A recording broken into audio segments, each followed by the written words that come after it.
Hello everyone, I'm Snailpart. You may know me from all the internet animations I do, or lack thereof. I haven't actually posted one in like 3-ish months, I think. Animation takes a long time, and I'm a busy boy. I'm still in high school. But, even though it takes a while to do animation, sometimes you just gotta relax. You gotta wind down after a long day's work, and some people play video games. I've noticed I haven't played video games much lately. I don't know why. I just don't have the attention span for it, which is ironic since I do animation. I don't get it either. But I've been watching a lot of anime this year, or this past year, 2018. Much more than I usually do. So I wanted to actually just give my thoughts on some anime that I watched this year. Also, this video is completely unscripted. I was gonna write a script for it, but then I kind of was too lazy to, and I didn't want to take the time to do so. So this is where we're getting. This is just like a short video I wanted to do because it's been a while since I uploaded a video, and it'll still be a good time before I do upload one. Although there's a few collabs I'm a part of that should be coming out soon. One just came out yesterday, Kirby Reanimate. That might be dated by the time this comes out. I said yesterday, but maybe this video comes out a week from now. I don't know. Anyways, I'm rambling.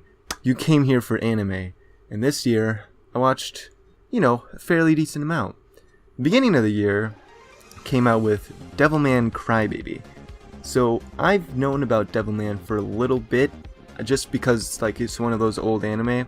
I never watched it, but you go on YouTube, you see those videos where it's like top 10 gory animes, and you see Devilman. It was like the one where Devilman rips the boobs off some demon. I don't know, that was my only insight into Devilman. I was like, wow, this looks fucking stupid. But then Man Crybaby came out this year, and goddamn, it was pretty fucking good. The animation was stellar. I really liked how simple it was, you could say. There wasn't much. It was just like plain colors. There was not much shading going on, but because of that, I felt like the animation was a lot more smooth, expressive. So I really liked that. Soundtrack was pretty fucking good, and overall the story, because I never knew what the story for Devilman was. It was pretty fucking insane, and that ending kept me up for nights afterwards. It was pretty fucking depressing. But overall, Man Crybaby was like a really great start to 2018's anime. It was pretty good. It was from Netflix too, so that was kind of a left field thing. After Devilman, I don't exactly remember the sequence of anime I watched after it, but a few others I watched were My Hero Academia Season 3. I started watching My Hero back in 2017.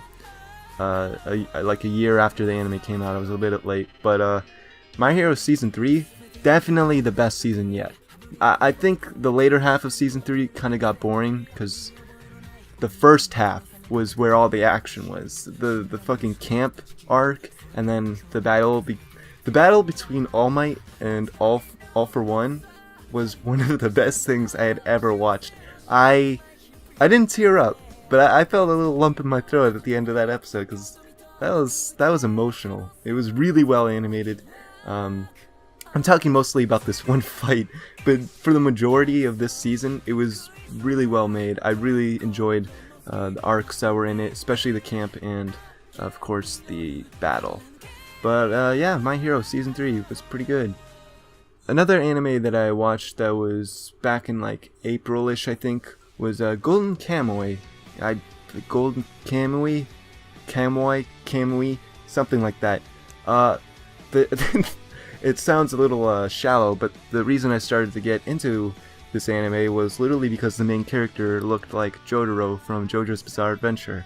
So I was a little inclined to give this a watch. And I really enjoyed it. I did not watch the second season, despite that also having come out in 2018.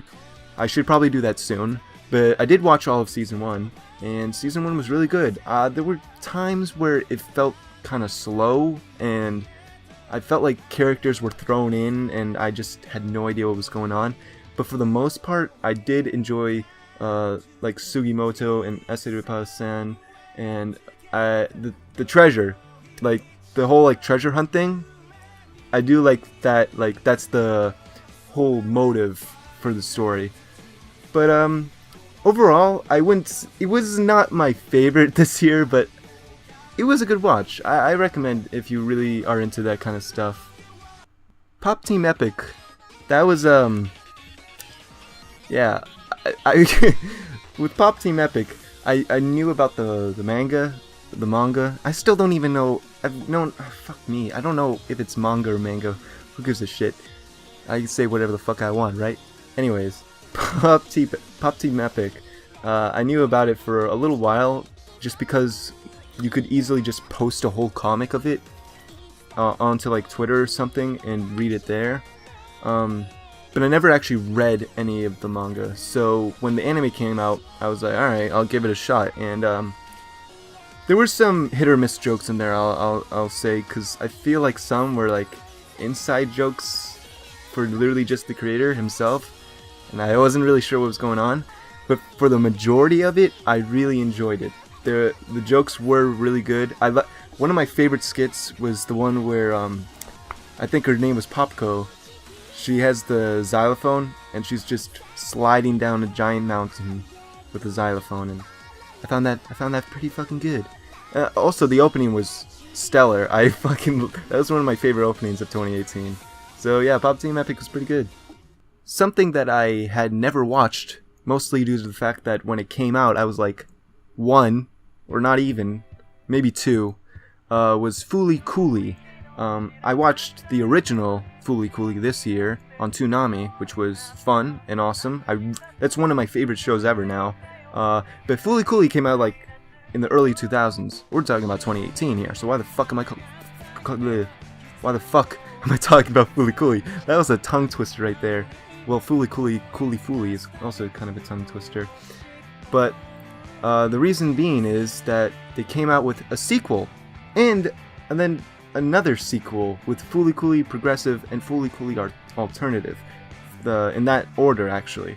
Fooly Cooly Progressive, because I went straight into Fooly Cooly Progressive right after the original Fooly Cooly, so I didn't have to wait for like 18 years like everyone else did.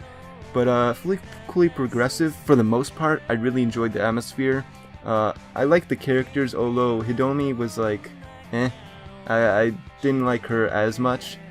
It was an okay watch. But Fooly Cooly Alternative, that I felt like was almost on par with the original Fooly Cooly. I enjoyed the characters a lot. The music was great.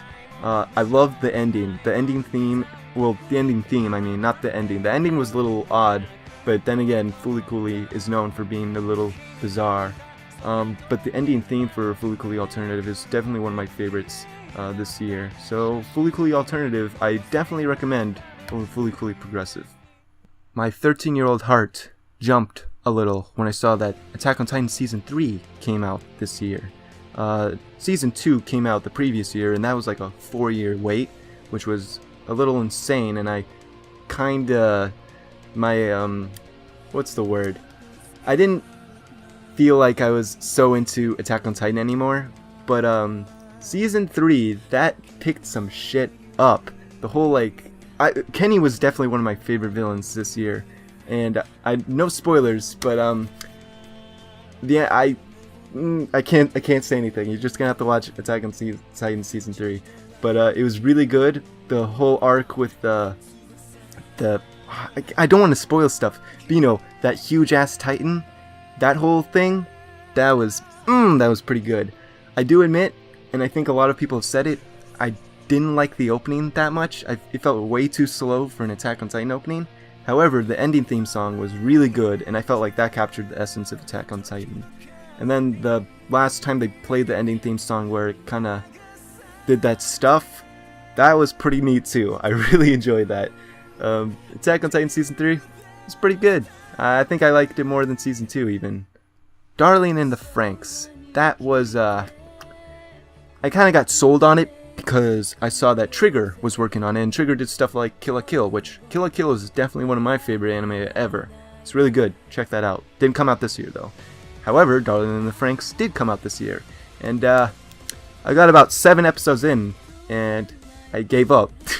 It was the animation was pretty good because it was Trigger after all, but the story and the characters, the only character I think I actually really liked was Ichigo, and I kind of liked Zero too, mostly due to the fact that she was hot, and that was about it. The story just did not do it for me. I found myself, it felt like a chore watching each episode. Nothing was really happening, the story wasn't interesting, I just could not get into it. I liked the opening for the first opening. I mean, I didn't even get to see the second opening. I just could not get through that anime. Maybe at some point I might revisit it, but it seems like a lot of people didn't like Darling in the Franxx, so it's probably a lost cause. I like some spooky shit, so when I saw that the Junji Ito anime was coming out this year, I was pretty excited.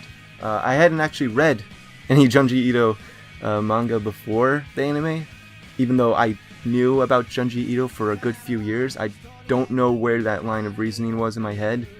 I don't know. Don't worry, I've read a bunch of Junji Ito's manga now, including like Uzumaki and Gyo. Oh, stellar. Especially Uzumaki. That is amazing.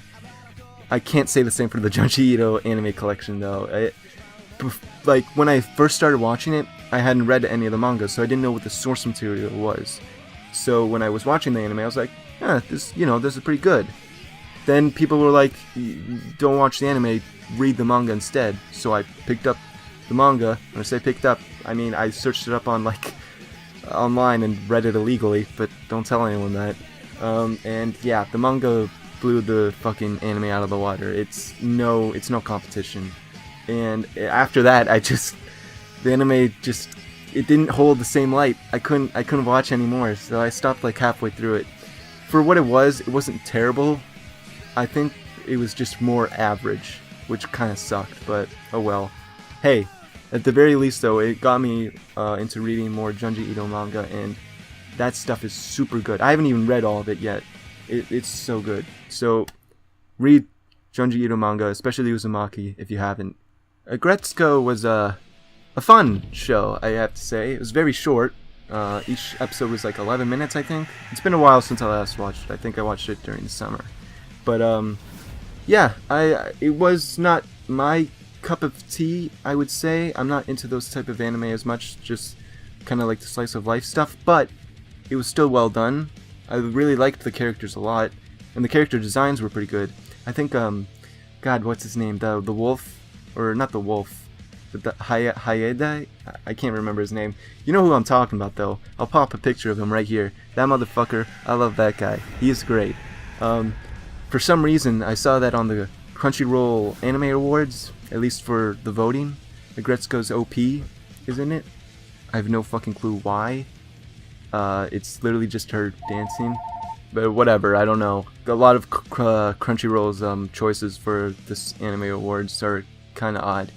But overall, Gretschou was a fun watch. I'd recommend it, especially since it's really short. Like, there were only 10 episodes and each one was about 11 minutes long, so it's not something you would have to get super invested into. And I believe there's a season 2 as well.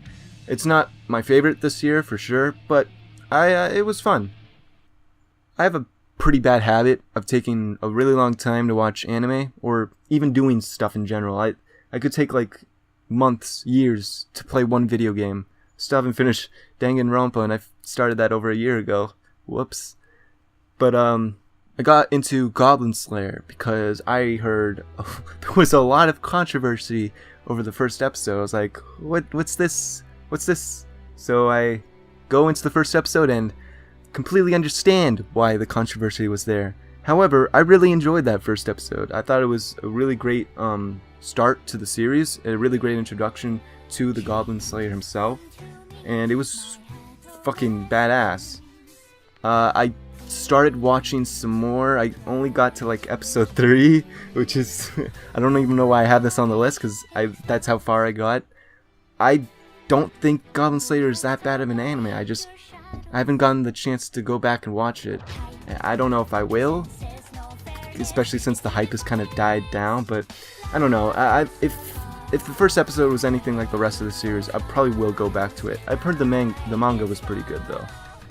One of my all-time favorite anime that came out this year was Megalo Box, which on the Crunchyroll voting is like almost in every single category, which honestly it fucking deserves, because Megalo Box was so fucking good. I loved everything about it. The soundtrack was amazing, especially like the few raps that happened towards the end of the series. It just built up the hype even more. And not just the raps, just the whole soundtrack in general. The animation was pretty fucking good, and what I really liked what they did was kind of make it more gritty. I'm not entirely sure what the method was, but I believed what they did was they created the show normally in like 1080, 720 quality. They sort of downscaled it and then resized it up so that you kind of get that aesthetic of like early 2000s anime, which I don't know who the hell came up with that idea, but fucking bravo to you, because that just kind of made that show even better than it already was. I loved the characters in the show as well, and I had never actually watched or read Hajime no Ippo, which was what this anime was based off of. It was like the 50-year anniversary, which is fucking insane. But I was going into Megalo Box kind of blind into what kind of story it might be. All I knew was like it was gonna be boxing, but the way they spun it with the whole like gear and all that stuff, it was pretty fucking good.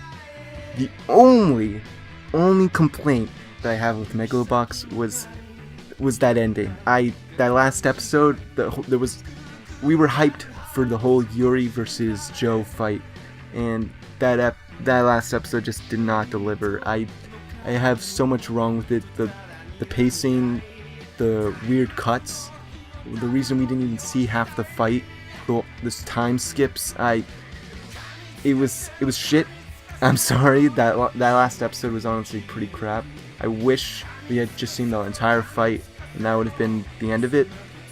Even though that ending was kind of shit, the whole entire series was still phenomenal, and I completely recommend it for at least the first like 12 episodes. I believe it was a 13 episode anime, so the last episode was kind of bad, but the rest of it was perfect.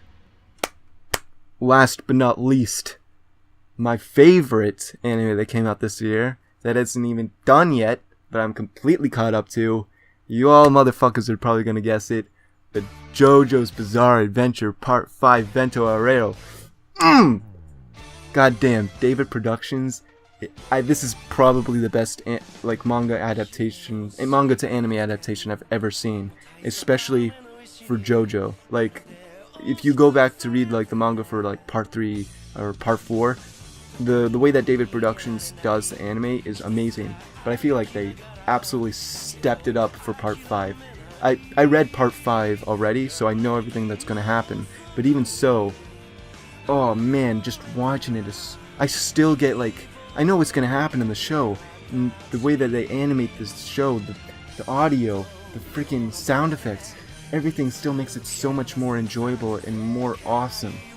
And being that JoJo is not only like my favorite anime, but probably my favorite manga as well, I was super hyped for this, so I'm so glad that David Productions has been achieving. They've gone past my expectations. They've completely blown it out of the water. The opening is stellar. The ending is pretty good too, I won't lie. But yeah, JoJo's Bizarre Adventure Part 5. Hands down, my favorite anime of this year, even though we're only like 15 episodes in. The last episode with Pesci and Prosciutto. Those two are pretty fun. The rest of the anime is going to be awesome. I can't wait for it. So yeah. And yeah, that was basically it. I think that was all that I really watched this year. Well, all that I watched that came out this year. I watched more anime. I watched Neon Genesis. I watched Kaiji, which is a phenomenal gambling anime. And I watched a few others. But these were all the ones that I had watched that came out within 2018. And I have to admit, it was a great year for anime.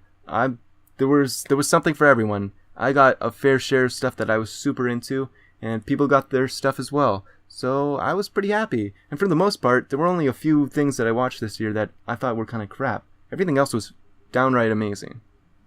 Anyways, that kind of does it for this weird ass video. I don't have really much else to say, except that hopefully I'll have some new videos out soon, some animations. There was the Kirby Reanimate, like I stated before. Go check that out. I have a whole half-second shot in that. But there's some other collabs that should be coming out soon. One hopefully in the next few weeks on the Super Mega channel, so watch out for that. Anyways, thanks for watching.